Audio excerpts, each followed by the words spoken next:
கேரளாவில் சம்சிதான்ற ஒரு பெண் வந்து பேருந்தில் பயணிக்கும் போது தன்னை ஒரு ஆள் வந்து தகாத முறையில் வந்து தொட்டுட்டான் அப்படிங்கிறதுக்காக அந்த ஆளுக்கே தெரியாமல் ஒரு வீடியோவை எடுத்து இன்ஸ்டாகிராமில் அது குறித்து பேசி பதிவேற்றுறாங்க. அது பதிவேற்றின உடனே ஒட்டுமொத்த கேரளாவிலையும் பெண்களுக்கு பாதுகாப்பு இல்லை, பெண்களை வந்து இந்த மாதிரி அநாகரிகமாக நடத்துகிறாங்க, தினம் தினம் பெண்கள் வந்து பேருந்துகளில் பொது இடங்களில் வந்து இந்த மாதிரி பிரச்சனைகளை எதிர்கொள்கிறாங்கன்னு சொல்லி அந்த பெண்ணுக்கு ஆதரவாகவும் அந்த சம்பவத்தை செய்த தீபக் என்கிற அந்த இளைஞருக்கு எதிராகவும் மிகப்பெரிய அளவில் கடுமையாக தீபக் வந்து திட்டி தீர்த்து அவர்களுடைய குடும்பத்தையும் அவருடைய பின்னணியும் வந்து கேவலப்படுத்தி பேசி முடித்தாங்க. அது மட்டும் இல்லாமல் தீபக் ராஜ் வேலை செய்கிற அந்த நிறுவனமாகட்டும், அவர் பணிபுரிகிற இடமாகட்டும், உற்றார் உறவினர்களாகட்டும், நண்பர்களாகட்டும், அக்கம் பக்கத்து வீட்டுக்காரங்களாகட்டும், எல்லோருமே இது சம்பவம் குறித்து வந்து அவர்கிட்ட விசாரிக்கிறாங்க. அதனால் பெரிய மன உளைச்சலுக்கு ஆளாகி அந்த தீபக் என்ன பண்ணுறாருன்னா, கடந்த ஞாயிற்றுக்கிழமை தன்னைத்தானே தூக்கிலிட்டு கொண்டு தற்கொலை செய்து கொள்கிறார். இதுதான் ஒட்டுமொத்த இப்போ சோசியல் மீடியாவிலையும் இப்போ பரபரப்பாக பேசப்படுகின்ற ஒரு சம்பவம். இந்த சம்பவத்தில் இப்போ வந்து நேரடியாக அந்த சம்சிதான்ற பெண்ணை வந்து எல்லோருமே வந்து குற்றவாளியாக நிறுத்துறாங்க. அதுக்காக அந்த பெண்ணுக்கு ஆதரவாக நம்ம பேச வரல, அந்த பெண்ணை வந்து இப்போ குற்றவாளியாக நிறுத்துறாங்க. இந்த பெண்ணு வந்து இன்ஸ்டாகிராமில் இந்த வீடியோவை போட்டப்போ இதே பொதுமக்கள் தான் அந்த பெண்ணுக்கு ஆதரவாக தீபக்கை மிக கடுமையாக தண்டிக்கணும், தீபக் மாதிரி ஆட்கள் வந்து சமூகத்தில் ஓடாடக்கூடாது, வெளியே நடமாடக்கூடாது அப்படின்னு சொல்லி கடுமையான வார்த்தைகளை அவங்க குடும்பத்தை, அவங்க குடும்ப பின்னணிகளெல்லாம் வந்து தோண்டி எடுத்து வந்து விமர்சனம் செஞ்சாங்க. இப்போ அந்த தீபக் வந்து தான் வந்து ஒரு நேர்மையான ஆள், நியாயமானவன், ஒழுக்கமானவன் அப்படின்னு சொல்லி தீபக் வந்து தன்னை நிரூபித்துக் கொள்வதற்காக அவர் தான் உயிரையே வந்து அதுக்கு விலை கொடுத்து அவர் வந்து தற்கொலை செய்து கொள்கிறார்.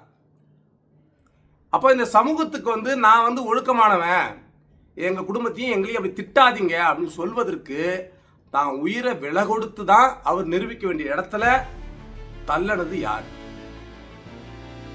இதே சோசியல் மீடியாவில் இன்னைக்கு வந்து தீபக்கு ஆதரவாக பேசுகின்ற இந்த பொதுமக்கள் தான். அந்த வீடியோவை நீங்க பாருங்க.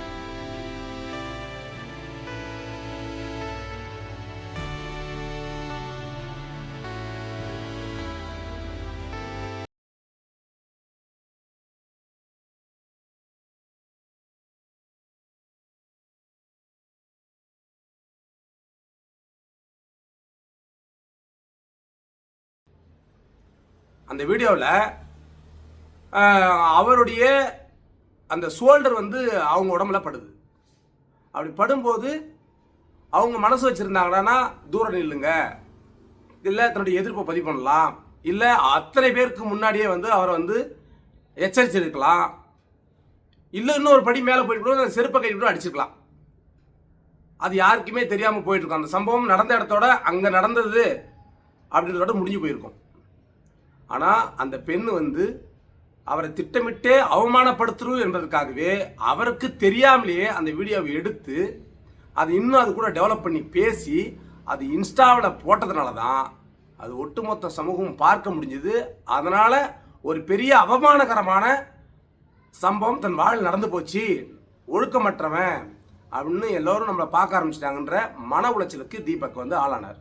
அதை நிரூபிக்கணும், நாம் ஒழுக்கமானவன் தான், அந்த சம்பவத்துக்கும் எனக்கும் சம்பந்தம் இல்லை, நான் அப்படிப்பட்ட ஆள் இல்லைன்னு நிரூபிப்பதற்காக தன் உயிரையே அவர் விலை கொடுத்துட்டார். ஆக இந்த சம்பவம் இந்த தீபக்கு ஆதரவாக இன்னைக்கு அந்த சம்சிதான்ற பெண்ணை வந்து எல்லோருமே டார்கெட் பண்ணி இன்னைக்கு பேசுறாங்க. ஏற்கனவே இந்த தீபக் இறப்பதற்கு காரணமும் இந்த பொதுமக்களும் இந்த சோசியல் மீடியாவும் தான். இன்னைக்கு மறுபடியும் அந்த சம்சிதாவை வந்து எல்லாருமே வந்து குற்றவாளியாக கை நீட்டி கேட்குறாங்க. இந்த தீபக் இருந்த போன பிறகும் அந்த பெண்ணு சொல்றா, இல்லை நான் பல நேரங்களில் அவரை பார்த்துருக்கேன், அவர் அன்னைக்கு மட்டும் இல்லை பல இடங்களில் அவர் வந்து நான் பார்த்துருக்கேன், அவர் ஒழுக்கமற்ற முறையில் தான் சில இடங்களில் நடந்திருக்காரு அப்படின்னு சொல்லி அந்த பொண்ணு ஸ்ட்ராங்காக சொல்லுது. சொல்லிட்டு தான் இப்போ தலைமறைவு ஆகிட்டு இருக்காங்க. ஆனாலும் கேரளா அரசாங்கம் அவர் மீது வந்து கடுமையான நடவடிக்கை எடுத்து இந்த கொலைக்கு, இந்த தற்கொலைக்கு தூண்டுதலாக இருந்தது வந்து சம்சிதான்ற பெண்ணு தான், அதனால அவங்களை வந்து தண்டிக்கப்படணும்னு சொல்லி ஒட்டுமொத்த மக்களும் குரல் எழுப்பிய பிறகு அரசாங்கம் அவர் மீது வழக்கு பதிவு பண்ணி இப்போ தேட ஆரம்பிச்சிருக்காங்க. இப்போ சோசியல் மீடியாவில் மறுபடியும் போயிட்டு அந்த சம்சிதாவுடைய அந்த இன்ஸ்டாகிராம் பகுதியில் அந்த பெண்ணுக்கு போய் நிறைய வந்து கண்டனங்களை தெரிவிக்கிறது, கெட்ட கெட்ட வார்த்தையில் பேசுறது, அந்த பெண்ணை வந்து மன உளைச்சலுக்கு ஆளாக்குறது, அவங்க குடும்பங்களை, அந்த பெண்ணுடைய ஒழுக்கத்தை கேள்விக்குள்ளாக்கி அந்த பெண்ணை வந்து இன்னைக்கு கிழிச்சு நாரையிடுறாங்க. அதனாலவே அந்த பெண்ணு வந்து அந்த வீடியோவை நீக்கிட்டதாகவும் ஒரு தகவல் சொல்றாங்க. அப்போ ஏற்கனவே தீபக் இறந்து போனான்ல, இப்போ அதே போல இன்னொரு தற்கொலையும் நடக்கட்டும் அப்படின்றது தான் இந்த சமூகத்துடைய நோக்கமா? அப்போ தொடர்ச்சியாக வந்து இந்த மாதிரி சம்பவங்களை வந்து சோஷியல் மீடியாக்களில் லைக் வரும், கமெண்ட் வரும், ஷேர்ஸ் வரும், வியூஸ் போகுன்றதுக்காகவே அது தொடர்ச்சியாக பேசி பேசி பேசி கொஞ்சம் கூட சமூக பொறுப்புணர்வு இல்லாமல் இது போன்ற சம்பவங்களை அது யார் செய்திருக்காங்களோ அவங்கள வந்து அவங்களுடைய குடும்ப பின்னணி, அவங்களுடைய சொந்த பந்தங்களுடைய குடும்ப பின்னணிகள்லாம் இழுத்து திட்டி தீர்ப்பது வந்து அவங்க பெரிய மன உளைச்சலுக்கு ஆளாகிறாங்க. அதனால தான் இந்த போன்ற ஒரு தற்கொலைகள் கொலைகள் நடக்குது. தீபக் வந்து பார்த்தீங்கன்னா கல்யாணமாகி குறுகிய காலத்திலே வந்து அவங்க மனைவி அவர் விட்டு விவாகரத்து வாங்கிட்டு போகிறாங்க. அது காரணம் என்னன்னா, இவருக்கு வந்து சோஷியல் மீடியாவில் தங்கள் குடும்பம் சம்பந்தமான எந்த ஒரு வீடியோவும் ஃபோட்டோஸும் போடக்கூடாதுங்கிறது வந்து தீபக்குடைய வேண்டுகோள். ஆனால் அவங்க மனைவி அதெல்லாம் கேட்காம தொடர்ச்சியாக போடுறாங்க. அப்படி போடும்போது ஒரு கட்டத்தில் அவர் என்ன பண்ணுறாருன்னா வெறுப்படைஞ்சு அவர் வந்து இந்த டைவர்ஸுங்கிற இடத்து வரலும் போகிறாரு. அதனால் அவங்க மனைவி வந்து அவரிடம் வந்து விவாகரத்து பெற்றுக்கொண்டு இன்றைக்கி வெளிநாட்டில் போய் தங்கி அவங்க தனியாக வாழறாங்க, இவர் தனியாக வாழறாங்க. நோய்வாய்ப்பட்ட தன்னுடைய தாயோடும் தந்தையோடும் இவர் வாழ்ந்து வராரு தீபக். அந்த தீபக் தான் இப்போ சோஷியல் மீடியாவில் தன்னை பற்றியே இந்த மாதிரி வந்து ஒரு கீழ்த்தரமான ஒரு அவமானகரமான ஒரு சம்பவம் நடந்துருச்சு, ஒரு சம்பவம் வந்து பரப்பப்படுது, ஒரு வீடியோ வந்து பரப்பப்படுதுன்னு தெரிஞ்ச பிறகு அதுக்கு மன உளைச்சலுக்கு ஆளாகி அவர் வந்து தற்கொலை செய்து கொண்டிருக்காரு.